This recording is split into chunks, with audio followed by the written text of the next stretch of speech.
Be straight, it's the camera. Is that straight? 2 minutes of trying first. Okay, what are we doing? Get that mosquito. Kill that mosquito. I have a mosquito bite right here. Well, that's your fault for walking around naked. Don't even. That's so gross. You want him? Get rid of him. What did he do to you? His friends poked me. I'm gonna get my meds first. I'm gonna fall asleep.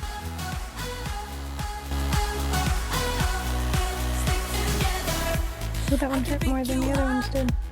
When you're heading down, when it all just sucks, I'll be your Charlie Brown. You can make me laugh when I wanna cry. That hurt more than any of the other ones. We're Hold on. on an all-time high, and it wouldn't be the same without you. We have yet so many stupid things to do. You're the only thing I'm holding on to. Anywhere and anything, I'll be there. Hi you guys, welcome back to our channel. Today I am just going to sit down and where have we been IVF? I am going to just break it down really fast for those of you who have been around for a long time. This is just a recap. For so many of you who are new, welcome to our channel. We're so excited that you're here, that you're on this journey. Whether you found us because you are going through infertility, a friend is going through infertility, you're curious about it, or you think Philip and I are either awesome or crazy or silly, or you think our kids are cute, amazing, we love it. It would mean so much to us if you would just go ahead and hit that subscribe button and join our family every day or as often as we put out videos, and go ahead and hit that like button so more people can be encouraged and know that their infertility journey they are not alone. So let's get started. When Philip and I first got married, we thought we would just start having a big family and that would just be that. After 1 year of trying, we got hit with that diagnosis. We first got diagnosed with male factor infertility. Little did we know that later on in our journey we would find out that I had stage 4 endometriosis, as well as a clotting factor, factor V Leiden, as well as MTHFR. So we have a whole gamut of things that are fighting against us in the infertility world. But at that 1 year mark, I was in denial and I tried every natural remedy under the sun for my husband and for myself. If you have thought it, we have probably tried it. If there's a supplement out there, we have probably tried it. If there's a treatment, if there is a method, if there's anything, most likely we have already tried it. And maybe at some point I can sit down over on my channel and explain different tips and tricks on natural ways that helped us, but we just have severe male factor, we have severe endometriosis. And a side note, I get a lot of questions about endometriosis, and no, I do not struggle with pain. I know.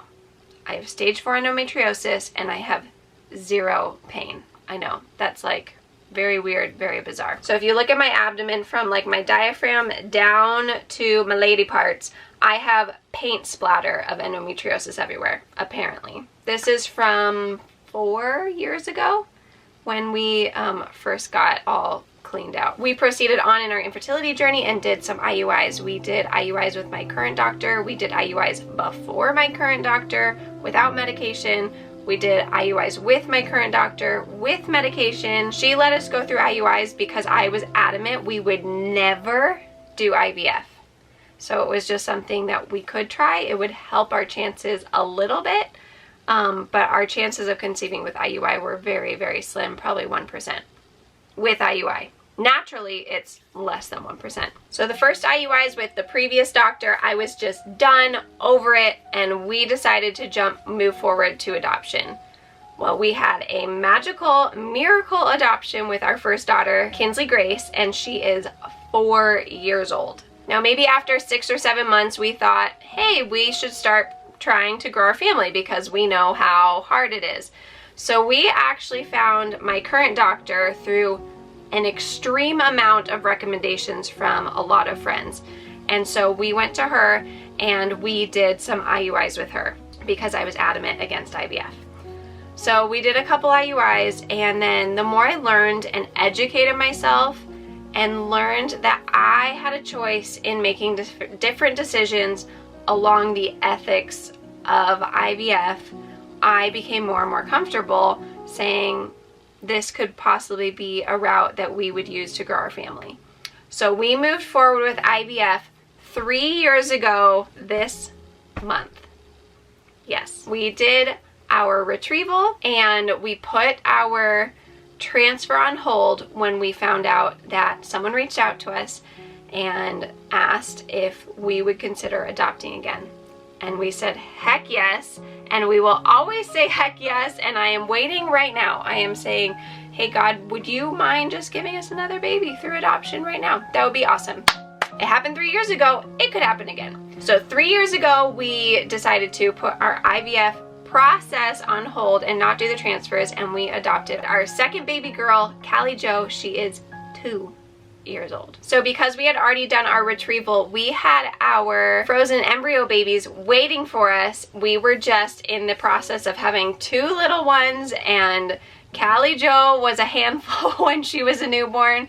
And so after about 9 months, we were looking forward and excited to grow our family again. We decided to move forward with our IVF, and of course it was going to work, because why wouldn't it work? And because of our diagnosis, we didn't know about my clotting factor at the time. We thought it's really mostly male factor. We should just easy peasy, IVF would just work for us each time, and we will just have, we had 6 embryos. We thought maybe 1 won't take, and so maybe we'll have 5 kids out of those 6 embryos. Well, for those of you who have been around for a while, let's take up our 6 embryos. So we proceeded to do transfers over the last couple of years.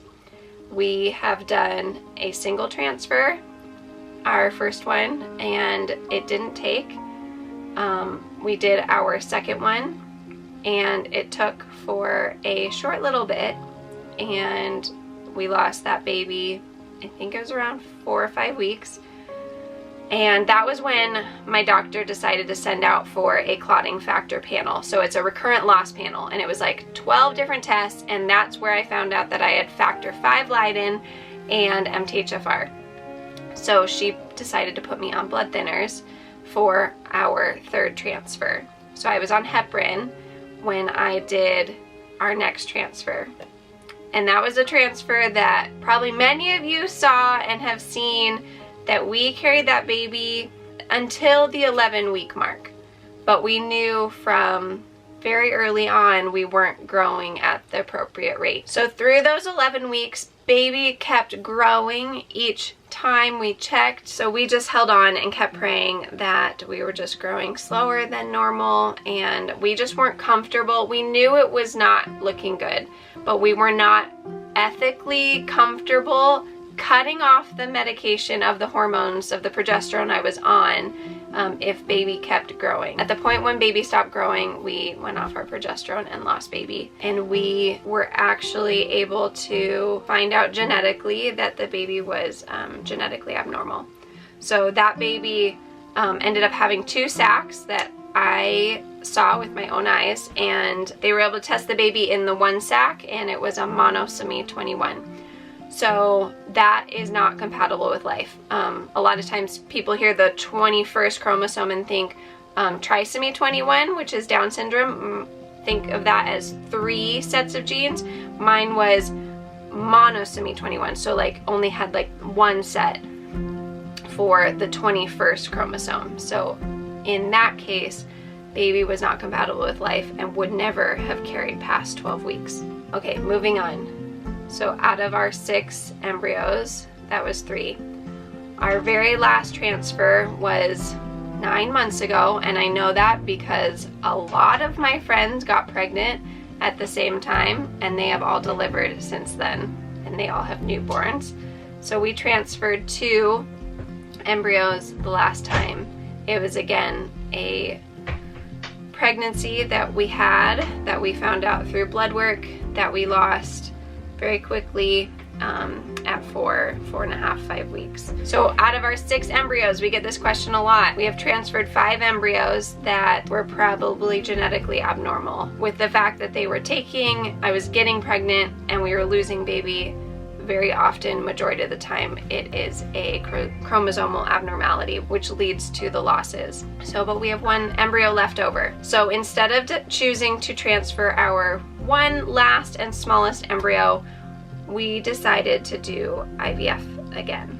This time we will be doing IVF with genetic testing, and we will take our embryo that is left and we will add to the embryos that we are growing right now, or the eggs we are growing right now that are going to hopefully become embryos, and we will genetically test all of them all at once. Thank you guys so much for watching today's video. Now that you've gotten a little bit of what we've been through with IVF, now you will just have to stay tuned with where we are going. And I'm so thankful and so blessed, and each and every one of you means so much to us, coming back each and every day, watching our videos. We are so thankful for you. We are so thankful that you are part of this family, that we are hitting the road in the RV to come meet you guys and see you face to face. So we cannot wait.